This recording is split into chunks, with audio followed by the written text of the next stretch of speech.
Hello साथियों, नमस्कार। जय श्री राम। आई होप आप लोग सभी स्वस्थ होंगे और मस्त होंगे। दोस्तों, आप लोग जैसे सभी जानते हैं कि उत्तराखंड पुराने सॉल्व पेपर जितने भी हैं उनको हम यहाँ पर सॉल्व कराने पर लगे हुए हैं। ठीक है, हिंदी की वीडियो हमने देख ली थी, उसमें जो 20 क्वेश्चन थे वो हमने कर लिए थे। दोस्तों, पिछली वीडियो को आप लोगों ने बहुत प्यार और सपोर्ट किया, ऐसे प्यार और सपोर्ट आगे भी बनाए रखिए। मैं आप लोगों के लिए पूरी मेहनत कर रहा हूँ और आप लोगों का कर्तव्य भी बनता है कि आप लोग 100% अपनी पढ़ाई को कीजिए भाई। सबसे बड़ी बात यह है क्योंकि टाइम बहुत कम है, टाइम कब निकल जाएगा किसी को कुछ पता भी नहीं चलेगा। ठीक है, तो इन पेपरों को सॉल्यूशन हम यहाँ पर करवा रहे हैं दोस्तों। इनसे हमें बहुत बड़ी उपलब्धि हासिल ये होगी कि इन्हीं से रिलेटिव क्वेश्चन बनेंगे, है ना। आयोग के पास कोई नया टॉपिक नहीं है, इसी टॉपिक से बना के वो क्वेश्चन बनाएगा। ठीक है, तो जो पुराने क्वेश्चन पेपर है उनको ज़्यादातर हल कीजिए। जहाँ से भी जो वीडियो मिलती है आप जरूर देख लीजिए। तो पुनः मैं आप लोगों के साथ बना हूँ, एक बार फिर से नई वीडियो लेकर आया हूँ। 20 नंबर 20 हमने जो क्वेश्चन थे वो हमने देख लिए थे। ठीक है, हिंदी के 20 क्वेश्चन कर चुके हैं। उसके बाद अब आगे के हम सीरीज शुरू करने वाले हैं। तो आप लोग जैसे स्क्रीन पर देख रहे होंगे, क्वेश्चन नंबर 20 था यहाँ पर, देवनागरी लिपि का जन्म हुआ है। तो ये मैंने बता दिया था, ये ब्राह्मी लिपि में हुआ। ठीक है, और ये भी डिस्कशन किया था कि ब्राह्मी लिपि का सर्वप्रथम प्रयोग किसने किया था। गुजरात के एक राजा थे जयभट्ट साहब, उन्होंने अपने शिलालेख में किया था। ठीक है, और ब्राह्मी लिपि जो है दोस्तों बाईं से दाईं और लिखी जाती है और सबसे प्रचलित लिपि है ये। समझ रहे बात को। इसको नागरी लिपि भी कहते हैं। ठीक है, लोक नागरी लिपि कहते हैं। ठीक है, और हिंदी लिपि भी कहते हैं। देख, मैंने हर बार बोलता हूँ दोस्तों कि एक जो वर्ड होता है, अक्षर होता है, उसके दो दो नाम याद करने बहुत ज़रूरी है। अगर यहाँ पर देवनागरी लिपि नहीं दिया होता, केवल लोक लिपि दिया होता, तब भी क्या हो जाता, हम समझ जाते। ठीक है, अगर हमने उस चीज़ को, क्वेश्चन को याद किया हुआ। ठीक है, तो ये यहाँ पर क्लियर हो गया था। अब बढ़ते अगले क्वेश्चन की ओर। क्वेश्चन नंबर 21 है दोस्तों। क्वेश्चन नंबर 21 है, भारतीय उपग्रह क्लामसैट V2 के प्रक्षेपण की तिथि है।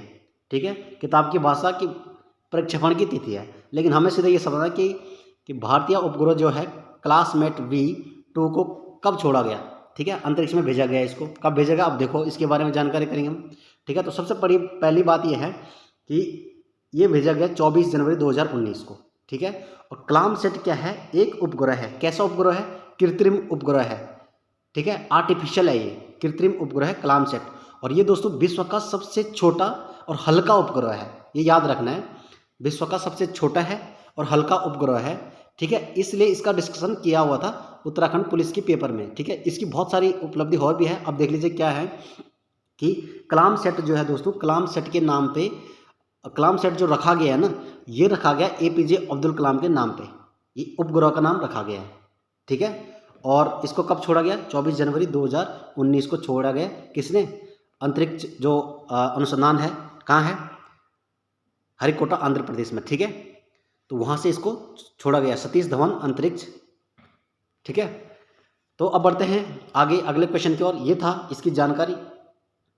ठीक है, अब बढ़ते हैं अगले क्वेश्चन की ओर। क्वेश्चन नंबर 20 है यहाँ पर, सॉरी 22। क्वेश्चन नंबर 22 है, कोविडशील्ड भारत की कोविड वैक्सीन का उत्पादन किसके द्वारा किया जा रहा है। ठीक है, कोविडशील्ड एक वैक्सीन का नाम है। भारत की कोविड, आप लोगों को जैसे पता है कोरोना के टाइम पे ये वैक्सीन लगाई गई थी, सबको लगाई गई थी। आप लोगों ने नहीं लगाई तो अभी भी लगा लो भाई।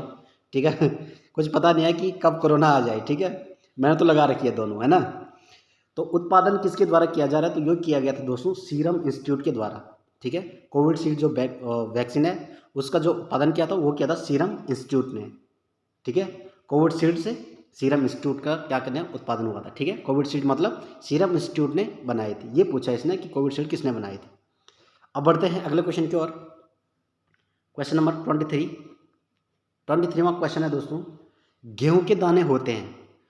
भाई उत्तराखंड पुलिस में जब ये क्वेश्चन आया था ना, तो बहुत सारे लोग कंफ्यूज हो गए थे। मतलब हद से ज़्यादा लोग इस क्वेश्चन को लेकर कंफ्यूज थे कि ये गेहूं के दाने होते हैं। ठीक है, हर किसी ने, बच्चे ने भी इसका आंसर क्या मारा था, बीज मारा था, है ना। लेकिन इसका राइट आंसर क्या है दोस्तों, गेहूं के दाने क्या होते हैं, फल होते हैं। राइट आंसर हो जाएगा। ठीक है, अब बढ़ते हैं अगले क्वेश्चन की ओर। Question number 24। क्वेश्चन नंबर 24 है यहाँ पर, जस्टिस PC घोष का कार्यकाल पूरा होने के बाद लोकपाल के अध्यक्ष का प्रभार किसे दिया गया था। ठीक है, ये था। अब देख लीजिए, justice Pradeep Kumar Mohanty, option number A है। B है justice Abhilasha Kumari, option number C है justice Ranjana Desai, option number D है जस्टिस CK प्रसाद। तो इसका राइट आंसर हो जाएगा option number A, justice Pradeep Kumar Mohanty. ठीक है, पीसी घोष जब अपने कार्यकाल से क्या रिटायर हो गए थे, उनका कार्यकाल समाप्त होने के बाद लोकपाल के अध्यक्ष का प्रभार किसे दिया गया था? जस्टिस प्रदीप कुमार मोहंती को दिया गया था। दोस्तों क्या होता है कि लोकपाल लोकायुक्त अधिनियम 2013 में पारित किया गया था, ये देख लो। ठीक है, 2013 में पारित किया गया था। इसमें 8 सदस्य होते हैं, एक अध्यक्ष होता है। ठीक है, इतना ही याद रखना है। 2013 में इसको पारित किया गया, लोकपाल लोकायुक्त अधिनियम। ठीक है, इसमें 8 सदस्य होते हैं और एक क्या होता है? अध्यक्ष होता है। इसी अध्यक्ष की बात कर रहे हैं यहाँ पर। तो जैसे पीसी घोष रिटायर हुए, उसके बाद क्या हुआ? जस्टिस प्रदीप कुमार मोहंती बने गए। ठीक है, बढ़ते अगले क्वेश्चन की ओर। अब देख लीजिए क्वेश्चन नंबर 25 है यहाँ पर। निम्न में से किसे प्रथम लता दीनानाथ मंगेशकर अवार्ड 2022 से सम्मानित किया गया? दोस्तों ये क्वेश्चन जब आए थे ना पुलिस में, तो थोड़ा कंफ्यूज हो गए थे लोग, क्योंकि लता, हमने सिर्फ लता का लता नाम सुना था, लता मंगेशकर नाम सुना है। ठीक है, लेकिन लता दीनानाथ मंगेशकर अवार्ड ये थोड़ा डिफिकल्ट लगा है। हर किसी बच्चे को लगा, अगर ये लता मंगेशकर होता तो हर कोई समझ जाता है सिंगर की बात करें, कुछ ना कुछ तो ट्रिक लगा ही देता है इसमें। लेकिन लता का पूरा नाम क्या है? लता दीनानाथ मंगेशकर अवार्ड 2022 से सम्मानित किया गया। तो ये प्रधानमंत्री मोदी को किया गया था भाई। ठीक है, और उनकी स्मृति में, ठीक है, और उनके सम्मान में ये सम्मान पुरस्कार दिया गया था, लता दीनानाथ मंगेशकर अवार्ड 2022। और सबसे पहले देश के प्रधानमंत्री को, नरेंद्र मोदी को, ये अवार्ड दिया गया था। क्लियर होगी बात? बढ़ते अगले क्वेश्चन की ओर। अब देख लीजिए अगला क्वेश्चन है 26। किस शहर ने 12वें डेफ एक्सपो 2022 की मेज़बानी की? तो ये की गांधीनगर गुजरात ने। गांधीनगर गुजरात ने 12वें जो डेफ एक्सपो 2022 की मेज़बानी की, तो किसने की? गांधीनगर गुजरात ने की थी। ठीक है, बढ़ते अगले क्वेश्चन पे। अगला क्वेश्चन 27। निम्न में से किसने जनवरी 2022 में आयोजित सैयद मोदी अंतर्राष्ट्रीय टूर्नामेंट में एक महिला एकल का खिताब जीता? पहले ध्यान से समझना है, जनवरी 2022 की बात करें, ये करंट अफेयर था उस समय। ठीक है दोस्तों, 2022 में जब उत्तराखंड पुलिस का पेपर हुआ था, उसका सॉल्यूशन मैं यहाँ पर करवा रहा हूँ। ठीक है, और इससे रिलेटेड क्वेश्चन बन सकते हैं भाई, चांसेज हैं। ठीक है, क्या पता, अब देखो कैसे क्वेश्चन बनेंगे ये भी मैं बताऊंगा आगे। ठीक है, वीडियो में। तो ये क्या था? 2022 में आयोजित सैयद मोदी अंतर्राष्ट्रीय टूर्नामेंट में महिला एकल का खिताब किसने जीता था? तो ये पीवी सिंधु ने जीता था। ठीक है, अब ये जो सैयद मोदी अंतर्राष्ट्रीय टूर्नामेंट है दोस्तों, ये किसका टूर्नामेंट है? यहाँ सबसे पहले हमें ये समझना है, क्रिकेट का है कि वॉलीबॉल का है या फुटबॉल का है? तो ये है दोस्तों बैडमिंटन का। और बैडमिंटन से कौन रिलेटिव है? पीवी सिंधु। ठीक है, तो इसका राइट आंसर क्या हो जाएगा? पीवी सिंधु ने 2022 में सैयद मोदी अंतर्राष्ट्रीय टूर्नामेंट में एकल महिला का खिताब पीवी सिंधु ने जीता है। क्लियर? बढ़ते अगले क्वेश्चन पे। Question number 28।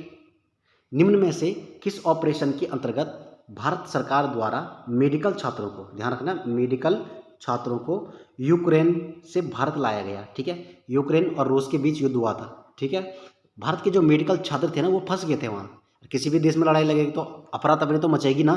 तो भारत के मेडिकल के जो छात्र थे वो फंस गए थे, उनको जो निकाला गया ना, किस ऑपरेशन के दौरान निकाला गया ये पूछ रहा है। तो ये ऑपरेशन था ऑपरेशन गंगा। ऑपरेशन गंगा चलाया गया और इन सबको क्या किया गया? वहाँ से रेस्क्यू किया गया एक प्रकार से। समझ रहे हैं बात को? तो मेडिकल के जो छात्र थे यूक्रेन में फंसे हुए थे, यूक्रेन और रूस का युद्ध चल रहा था और मेडिकल के छात्र यूक्रेन में फंस गए, उनको जो भारत सरकार ने निकाला है तो वो ऑपरेशन गंगा के माध्यम से निकाला है। ठीक है, क्लियर होगी बात? अब बढ़ते अगले क्वेश्चन पे। अगला क्वेश्चन है क्वेश्चन नंबर 29। निम्नलिखित में से कौन सा विकल्प ऑपरेटिंग सिस्टम का उदाहरण है? ऑप्शन ए है विंडोज, ऑप्शन बी है लिनक्स, ऑप्शन सी है Mac OS, option C D है ये सभी। तो ये राइट आंसर हमारा क्या हो जाएगा? ये सभी हो जाएगा। ठीक है, ऑपरेटिंग सिस्टम क्या है? एक सॉफ्टवेयर है, एक कंप्यूटर का एक क्वेश्चन है। ठीक है, विंडोज, लिनक्स, मैक ओएस, ये सारे क्या है? ऑपरेटिंग सिस्टम के उदाहरण है। क्लियर होगी बात? बढ़ते अगले क्वेश्चन पे। अगला क्वेश्चन है क्वेश्चन नंबर 30। 1 टेराबाइट में शामिल है। तो 1 टेराबाइट में दोस्तों 1024 गीगाबाइट होता है। कंप्यूटर की क्षमता जिसमें नापी जाती है मेमोरी को, वो ये इस सारी मेमोरी के पॉइंट ये हैं, टेराबाइट, गीगाबाइट, मेगाबाइट, किलोबाइट। ठीक है, आपके पास में जीबी एमबी होता है ना ये, तो सबसे बड़ा क्या हो गया? टेराबाइट। 1 टेराबाइट बराबर क्या होता है? 1024 गीगाबाइट। उससे भी बड़ा होता है टेराबाइट, हेक्साबाइट, पता नहीं क्या क्या होता है। ठीक है, लेकिन हमें इतना ही याद रखना है, 1 टेराबाइट में कितना होता है? 1024 गीगाबाइट। ठीक है, और 1024 गीगाबाइट में 1024 मेगाबाइट, 1024 में किलोबाइट, ठीक है, ऐसे करके। और सबसे छोटी इकाई क्या होती है इसकी? बाइट होती है। क्लियर? बढ़ते अगले क्वेश्चन पे। अगला क्वेश्चन है दोस्तों, ईमेल के माध्यम से भेजे जाने वाले अवांछित वाणिज्यिक संदेशों को कहा जाता है, तो ये स्पैम कहा जाता है, ठीक है। ईमेल के माध्यम से भेजे जाने वाले अवांछित वाणिज्यिक संदेशों को कहा जाता है दोस्तों स्पैम। क्लियर होगी बात? बढ़ते अगले क्वेश्चन पे। अगला क्वेश्चन है दोस्तों 32वां क्वेश्चन है, भारत का आईटी अधिनियम किस वर्ष अस्तित्व में आया? तो ये आया दोस्तों 2002 में, सॉरी 2000 में अस्तित्व में आया, ठीक है। और 17 अक्टूबर 2002 को दोस्तों क्या हुआ? आईटी अधिनियम अस्तित्व में आया, इंफॉर्मेशन टेक्नोलॉजी, ठीक है। ये क्यों जरूरी है? इसलिए जरूरी है, अब देखो क्या होता है, इंफॉर्मेशन टेक्नोलॉजी का प्रयोग हर जगह हो रहा है, ठीक है, आपको पता ही है। आईटी अधिनियम इसके लिए निकाला गया भारत सरकार द्वारा, ठीक है। जो डिजिटल साइन होते हैं उनको क्या करना है दोस्तों? कानूनी मान्यता प्राप्त देनी है, डिजिटल साइन। और जो इलेक्ट्रॉनिक दस्तावेज है, तो इलेक्ट्रॉनिक दस्तावेज जैसे होते हैं, जैसे ईमेल वगैरह हो गया, ठीक है, ईमेल वगैरह भेजना क्या होता है एक दूसरे को, इलेक्ट्रॉनिक दस्तावेज में काउंट होता है, ठीक है। उनमें भी इसका प्रयोग किया, इसके लिए भी इस अधिनियम का उपयोग होगा। समझ रहे बात को?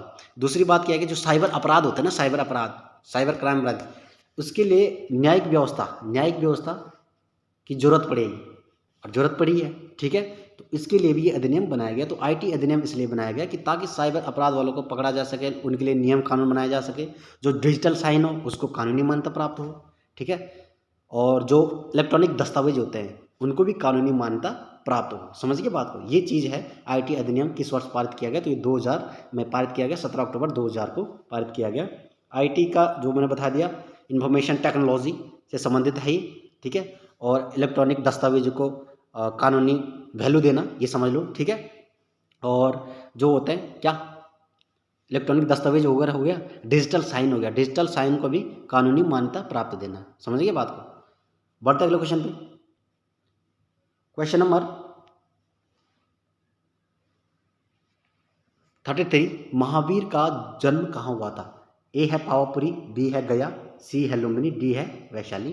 तो राइट आंसर हो जाएगा वैशाली में महावीर स्वामी का जन्म हुआ था, ठीक है। तो महावीर स्वामी, आप लोगों को पता है दोस्तों कि महावीर स्वामी क्या थे? जैन धर्म के 24वें तीर्थंकर थे। और कब इनका जन्म हुआ था? 540 ईसा पूर्व। समझ गए बात को? 540 ईसा पूर्व महावीर स्वामी का जन्म हुआ था, और जैन धर्म के 24वें तीर्थंकर थे। वैशाली में इनका जन्म हुआ। क्लियर होगी बात? बढ़ते अगले क्वेश्चन की ओर। अगला क्वेश्चन है यहाँ पर क्वेश्चन नंबर 34, कुतुब मीनार के प्रवेश द्वार का नाम है। कुतुब मीनार आपको पता है कहाँ है? दिल्ली में है। समझ गए बात को? ठीक है। ऑप्शन नंबर ए है कुतुब दरवाजा, ऑप्शन नंबर बी है बुलंद दरवाजा, ऑप्शन नंबर सी है अलाई दरवाजा, ऑप्शन नंबर डी है सीरी दरवाजा। तो इसका राइट आंसर हो जाएगा अलाई दरवाजा, ठीक है। दोस्तों क्या हुआ था कि कुतुब मीनार का जो निर्माण सबसे पहले किया था वो कुतुबुद्दीन ऐबक ने किया था। कब? 1193 में, ठीक है। 1193 में कुतुबुद्दीन ऐबक ने सबसे पहले क्या किया था? कुतुब मीनार का निर्माण किया था, उसकी आधारशिला रखी थी। उसके बाद बहुत सारे शासकों ने इस पर काम किया, किसी ने 1 मंजिल बनाया, किसी ने 2 मंजिल बनवाया, ठीक है। ऐसा करके और भी शासकों ने इस पर काम किया, फिरोज शाह तुगलक, अलाउद्दीन खिलजी वगैरह, ठीक है। तो सर्वप्रथम शुरुआत किसने की थी? कुतुबुद्दीन ऐबक ने की थी 1193 में। ये याद रखना है, इंपॉर्टेंट पॉइंट है, ठीक है। दूसरा क्या होता दोस्तों कि जब अलाई दरवाजे की यहाँ पर बात आ रही है तो अलाई दरवाजा जो बनाया था वो अलाउद्दीन खिलजी ने बनाया था, ठीक है।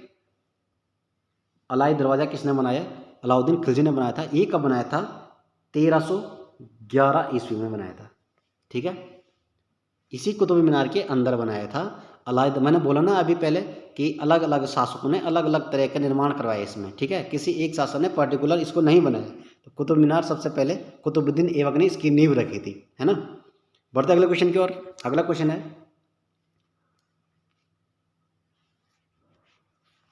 क्वेश्चन नंबर 35, निम्नलिखित में से कौन ऊर्जा का नवीकरणीय स्रोत है? ऊर्जा का नवीकरणीय स्रोत है क्या है ये अब देख लीजिए। ऑप्शन ए कोयला, ऑप्शन बी है पेट्रोलियम, ऑप्शन नंबर सी है प्राकृतिक गैस, ऑप्शन नंबर डी है सूर्य का प्रकाश। तो इसका राइट आंसर हो जाएगा सूर्य का प्रकाश। नवीन ऊर्जा का स्रोत पूछ रहा है, यानी जो कुछ समय पहले ही बना हो उससे हमें क्या होती है? ऊर्जा मिलती हो, ठीक है। सूर्य का प्रकाश, नवीन कोयला, प्राकृतिक गैस, पेट्रोलियम वगैरह ये बहुत पुराने संसाधन हैं, ठीक है। सूर्य को प्रकाश के भी लोग क्या कर रहे हैं अब, जैसे सौर ऊर्जा वगैरह इसका क्या कर रहे हैं, उपयोग कर रहे हैं। समझ रहे बात को। तो ऊर्जा का एक नवीकरणीय स्रोत क्या माना जाएगा, तो सूर्य का प्रकाश। ठीक है, बढ़ते अगले क्वेश्चन की ओर। क्वेश्चन नंबर 36 है, बोस्टन चाय पार्टी किससे संबंधित है। तो बोस्टन चाय पार्टी दोस्तों अमेरिकी क्रांति से संबंधित है। ठीक है, अमेरिकी क्रांति कब हुई थी, 1773 में। ठीक है, 1773 में अमेरिकी क्रांति हुई। ये पॉइंट याद रखना, इंपॉर्टेंट पॉइंट है। ठीक है, हमें इसमें इतना ही याद रखना। बाकी इसमें क्या होता है दोस्तों कि ब्रिटिश सरकार के द्वारा, ब्रिटिश सरकार में ईस्ट इंडिया कंपनी क्या थी दोस्तों, 342 बैग क्या था उनकी चाय के, उन्होंने समुद्र में गिराए थे। और अमेरिकी जो कुछ अमेरिकी लोग थे, उन्होंने उनके बैग समुद्र में गिराए थे बोस्टन हार्बर नामक स्थान पर। ठीक है, इसके विरुद्ध में ये चलाया गया था। बोस्टन चाय पार्टी किससे संबंधित है, ये अमेरिकी क्रांति से संबंधित है। क्लियर होगी बात। बढ़ते अगले क्वेश्चन की ओर। क्वेश्चन नंबर 37 है, बुशमैन का क्षेत्र है।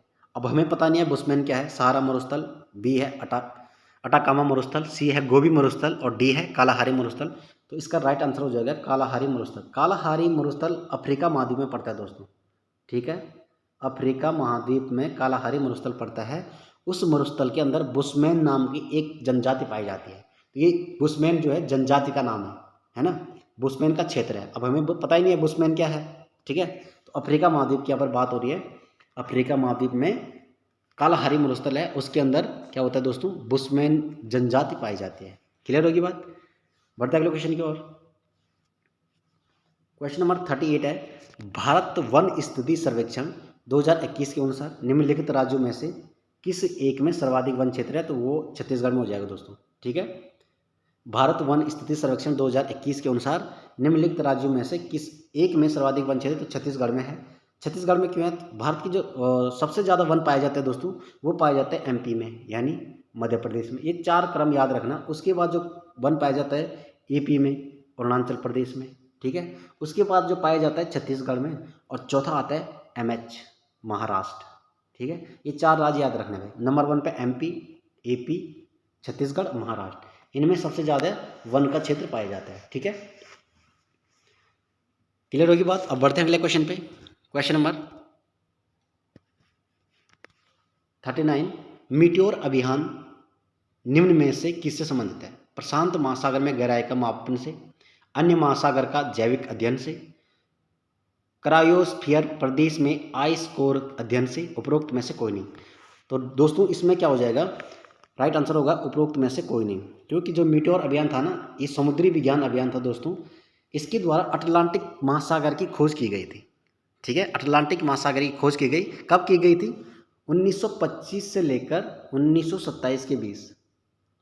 समझ गए बात को। 1925 से लेकर 1927 के बीच क्या किया गया था, अटलांटिक महासागर की खोज की गई थी और मीटियोर अभियान चलाया गया था। इतना याद रखना है बस। ठीक है, ज़्यादा गहराई में जाओगे ना, घुसते रह जाओगे तुम लोग। समझ गए बात को। हमें सिर्फ एग्जाम निकालना है यार। ठीक है, कोई IAS PCS नहीं बनना है। अभी आप लोगों को केवल एग्जाम निकालना है। ठीक है, ज़्यादा गहराई में जाओगे तो जो भी नॉर्मल क्वेश्चन भी आ रहे हैं ना, वो भी भूल जाएंगे। तो मेरी बात ध्यान से सुनना और ध्यान से समझना। किसी भी चीज़ की ज़्यादा गहराई में नहीं घुसना है, क्योंकि हमें वो ऊपर का ही क्वेश्चन पूछेगा। ग्रुप सी का एग्जाम है, ज़्यादा हाई लेवल का एग्जाम नहीं है, इतना डीपली नहीं जाएगा वो। ठीक है, तो आयोग जो होता है दोस्तों, अब जब आपका बड़े लेवल का एग्जाम होता है तब डीपली पढ़ने की जरूरत होती है। ऐसा नहीं कि आपको डीपली नहीं पढ़ना है। किसी का अगर टॉपिक उठाते हैं, जैसे मीटियोर अभियान है, इसके बारे में पढ़ने के लिए हमें डीपली जाना पड़ेगा। अगर ये पूछा जाता तो ये हाई लेवल का क्वेश्चन पूछा जाएगा, किसमें, बड़े एग्जामों में। लेकिन ग्रुप सी के एग्जाम में जो फॉरेस्ट गार्ड पुलिस वगैरह, खनिक सहायक वगैरह, ठीक है, उसमें हल्का ही पूछेगा, उतना भारी भी नहीं पूछेगा। लेकिन नॉलेज होना बहुत जरूरी है दोस्तों, सबसे बड़ी बात यह है। तो मीटियोर अभियान क्या मैंने यहाँ पर डिस्कशन किया। अब बढ़ते अगले क्वेश्चन की ओर। क्वेश्चन नंबर 40, क्वेश्चन नंबर 40 है दोस्तों, और इस वीडियो का अंतिम क्वेश्चन है। शिव समुद्रम जलप्रपात निम्नलिखित में से किस पर स्थित है। तो ये कावेरी नदी पर स्थित है। ठीक है, शिव समुद्रम जलप्रपात। ठीक है दोस्तों, इसके बारे में 2-4 पॉइंट थोड़ा याद रखने कि जो शिव समुद्रम जलप्रपात है वो कावेरी नदी पे है, ये आप लोगों को पता चल गया। ठीक है, और ये दोस्तों इसकी स्थापना जो हुई थी ना, 1902 में हुई थी। इसका निर्माण किया गया था 1902 में। शिव समुद्रम जलप्रपात बनाया गया था 1902 में। ठीक है, दूसरी बात क्या है कि इस पर जो है, पहले होता है भारत, दूसरा है एशिया, तीसरा है वर्ल्ड यानी संसार। भारत, एशिया, ये क्रम याद रखना। भारत, एशिया, कोई भी चीज़ पूछी जाएगी तो या तो भारत में पूछी जाएगी, या तो एशिया में पूछी जाएगी, या तो वर्ल्ड में पूछी जाएगी। ठीक है, तो भारत, एशिया और वर्ल्ड यानी संसार, विश्व। ठीक है, तो ये क्या दोस्तों, शिव समुद्रम जलप्रपात जो है ना 1902 में बनाया गया था। ठीक है, इस पर एशिया का, ये ध्यान रखना कि एशिया का सबसे पहला जल विद्युत ग्रह बनाया गया है। एशिया का प्रथम जल विद्युत ग्रह शिव समुद्रम जलप्रपात पर बनाया गया है। कावेरी नदी कहाँ है? कर्नाटक में है, ये ध्यान रखना। और ये जो शिव समुद्रम जलप्रपात है ना दोस्तों, ये भारत का दूसरा बड़ा जलप्रपात है। यानी जलप्रपात का समझ लो ध्यान से कि ये वाटरफॉल की बात कर रहा है। कोई झरना होता है ना, पानी गिर रहा है वहाँ से नीचे। ठीक है, आप उत्तराखंड में सारे जगह होते हैं, तो जहाँ से झरना पानी नीचे गिरता है, कोई नदी नीचे गिर रही है। ठीक है, और झरने के टाइम में वो बने तो उसको जलप्रपात कहते हैं, वाटरफॉल कहते हैं। सिंपल सी बात है। तो शिव समुद्रम जलप्रपात 1902 में कावेरी नदी पर कर्नाटक में एशिया का प्रथम जल विद्युत ग्रह बनाया गया था। भारत का ही नहीं, ये ध्यान रखना कि भारत का ही नहीं, एशिया का। भारत से बड़ा कौन है? एशिया। ठीक है, तो एशिया का क्या कर गया, इसको जल विद्युत ग्रह बना दिया गया पहला। ठीक है, और ये जो दूसरा नंबर का क्या है, शिव समुद्रम जलप्रपात ऊंचाई में दूसरे नंबर का है। अगर क्वेश्चन बनता है कि भारत में दूसरे नंबर का सबसे ऊंचा जलप्रपात कौन सा है, तो ये शिव समुद्रम जलप्रपात हो जाएगा कावेरी नदी पर। क्लियर होगी बात? और पहला सबसे बड़ा जलप्रपात कौन सा है दोस्तों, कमेंट बॉक्स में आप लोगों ने जरूर बताना है। ये आपके लिए एक प्रकार से होमवर्क है। ठीक है, तो ये थी दोस्तों आज की वीडियो। आई होप आप लोगों को पसंद आई होगी। वीडियो को ज़्यादा से ज़्यादा शेयर कीजिए यार, अपने दोस्त यारों को शेयर कीजिए अगर वीडियो आपको अच्छी लगती है तो। ठीक है, अगर नहीं लगती है तो कोई बात नहीं, फिर मैं आप लोगों के लिए नई वीडियो बनाऊंगा। जितनी मेहनत मैं कर रहा हूँ उतनी मेहनत आप लोगों को, मेरे से डबल मेहनत आप लोगों को करनी है। ठीक है, तो मेरी कोशिश है दोस्तों आप लोग इस बार सफल हो। भगवान से मैं ये दुआ करता हूँ, बद्री विशाल। ठीक है, तो अपनी मेहनत के साथ, लगन के साथ लगे रहिए, जरूर सफलता मिलेगी यार। एक ना एक दिन तो जरूर मिलेगी यार। जो बच्चा मेहनत करता है ना दोस्तों, बूंद बूंद से घड़ा भरता है। अभी थोड़ा नॉलेज होगा, बाद में थोड़ा और होगा, थोड़ा और हो जाएगा, होते होते हो जाता है यार, सब हो जाता है। ठीक है, राजस्थान में एक न्यूज़ पढ़ रहा था मैं कि एक लड़का था, 56 एग्जाम दिए, लास्ट में किसमें वो उसमें हो गया, उसमें SDM में सिलेक्शन हो गया उसका, है ना।